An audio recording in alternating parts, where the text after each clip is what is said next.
on the way back to the DZ. The turn in place is the most common move in formation skydiving, so the time and trouble to master it may well be worth it.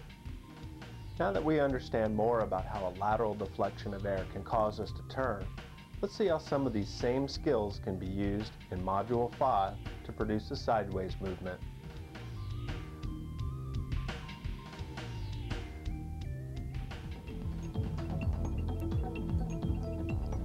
The final fundamental skill we are going to look at is sideways movement. You will want to learn to do these moves while staying on level and maintaining heading.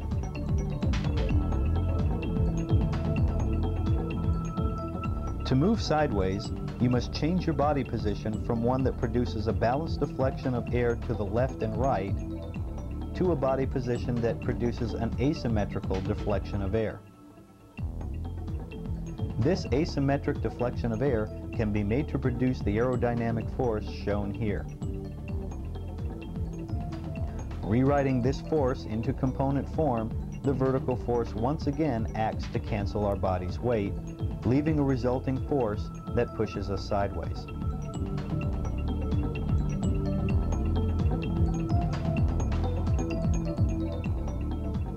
To produce this sideways force, we can use the same techniques that we developed to turn in place. We will push the air to the side using our upper body and also push air in the same direction with our lower body.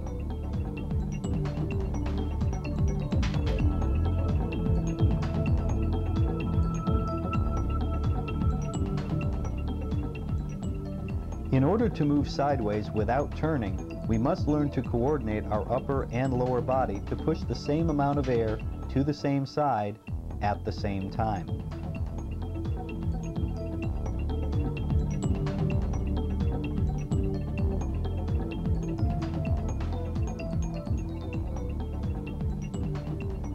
As with all moves, these body positions need to be combined into a start, coast, stop sequence in order to make small, controlled moves.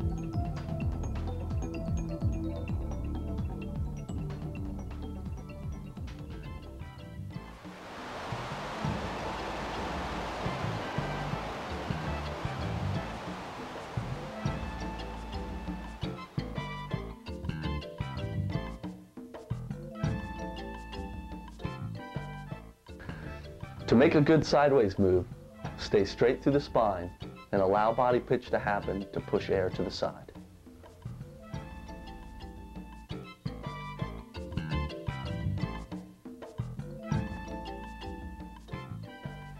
In this video, can you see the neutral position being used to sit still?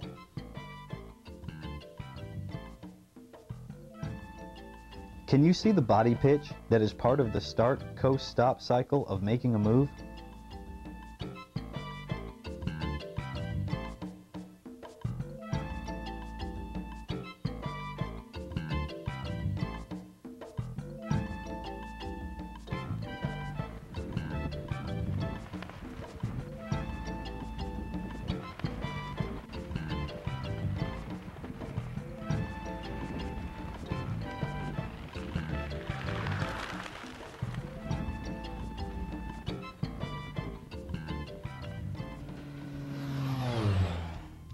Sideways movement was the last of our fundamental moves defined by our degrees of freedom.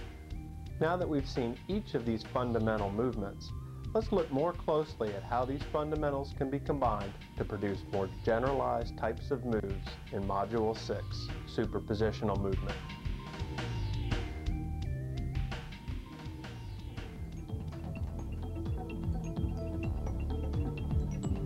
After we have developed the ability to move forward and backward on level and straight up and straight down, we generally should be able to automatically superimpose these skills in order to have complete freedom of movement in the vertical plane shown here.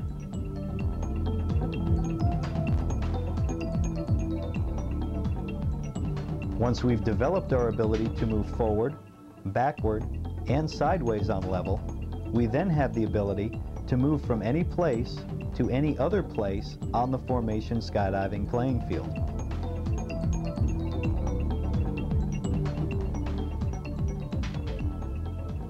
Notice the use of the start, coast, stop cycle of body positions and the straight line movements from place to place.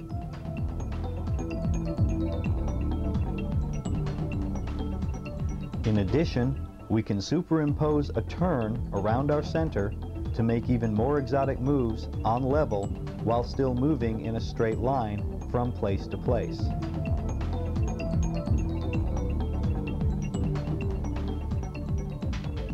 Remember that this is the skill needed in order to build formations.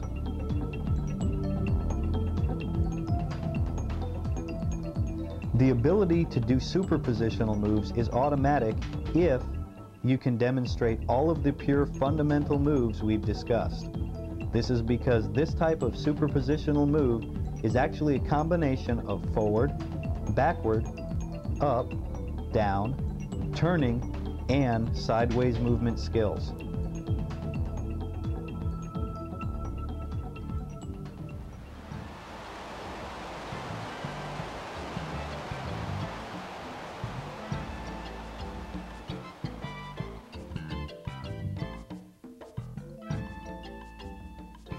When doing complex movement, think only of the place you want to move to.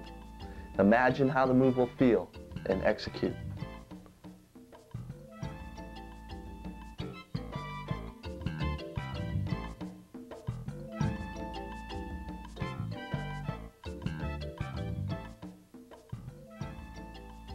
As you watch this video, can you begin to see the body pitch necessary to make the starts and stops for the diagonal move shown here?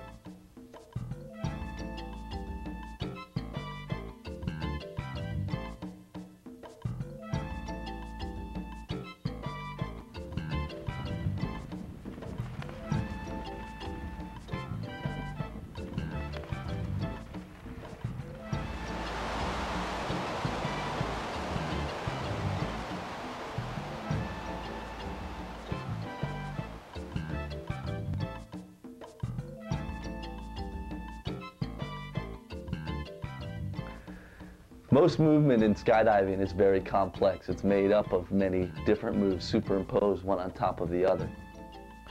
But in order to learn to make these movements well, it's important to study the fundamental movements that make up the complex movements. It's a good idea to train these over and over until the repetition has made it completely automatic in your mind. At that point, start superimposing the moves one on top of the other and getting the complex movements you need.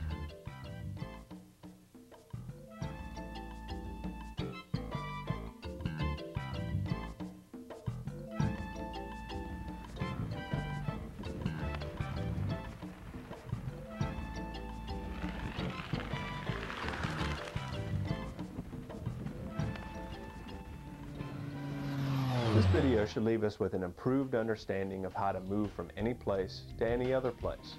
And remember, we started this video